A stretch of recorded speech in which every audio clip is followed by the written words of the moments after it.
Germany now has the largest current account surplus in the world in absolute terms, larger than China. The second, I think, even more interesting fact is that if you take Northern Europe, the Northern European countries, although some of them are not in the Eurozone, some of them are, but Switzerland, for example, closely pegs to the Euro, so does Denmark. Sweden and Norway is a little bit of a different question. But if you actually take Northern Europe, the current account surplus of the last 12 months of Northern Europe is about $520 billion. Larger than the Chinese surplus ever was. Now, through the same kind of reasons we criticize China, is it not fair to criticize Northern Europe in similar terms? It's a question, I'm not affirming it. Both from the point of view of just global balances and global macroeconomics, subtracting $500 billion from effective demand in the world economy, but also very much, of course, from the point of view of the European debate. And here I will say something which I heard with my own ears. A Northern European finance minister in Davos, he was asked, what is the secret of your success? By the way, it wasn't the German finance minister. He said, well, very simple. You have to have a current account surplus and a budget surplus. And since we cannot trade with outer space, it's not feasible, of course, to do that worldwide. But anyway, what about this Northern European huge and growing current account surplus?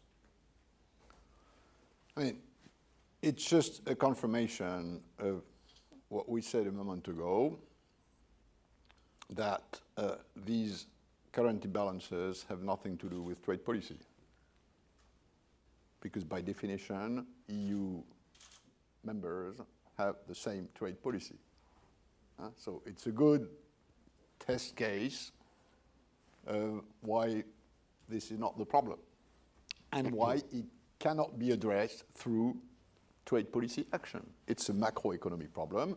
It is a competitiveness problem, and we know that part of the present crisis in the euro system has to do with too much divergence in competitive realities of the economies. And that's something which us, or more precisely, the ones which were the diplomats at the time that decided on the disciplines of the Eurozone, had missed. Now, not that the issue had not been raised. If you take the law report that preceded Maastricht, there is quite a lot of that sort of solidarity, competitiveness issue in his report. But for reasons which are their reasons, diplomats took in that what they thought would be acceptable to their governments and populations, and not what was not acceptable. But this needs to be fixed. And it, in a way, it is slowly being fixed, probably in conditions which are socially and economically not good, but it is what's happening for the moment. I spent 2 hours with Mario Monti a fortnight ago in Rome. That's what he's doing. Now, of course, he's doing it the hard way. It probably would have been much better to do it within a system of disciplines that would have been more binding, including in the case of Greece. But Keynes would have said that at least part of the adjustment should be done by the Northern European surplus countries. But this is what will happen with time. As it is, by the way, this is what's happening with the Chinese surplus.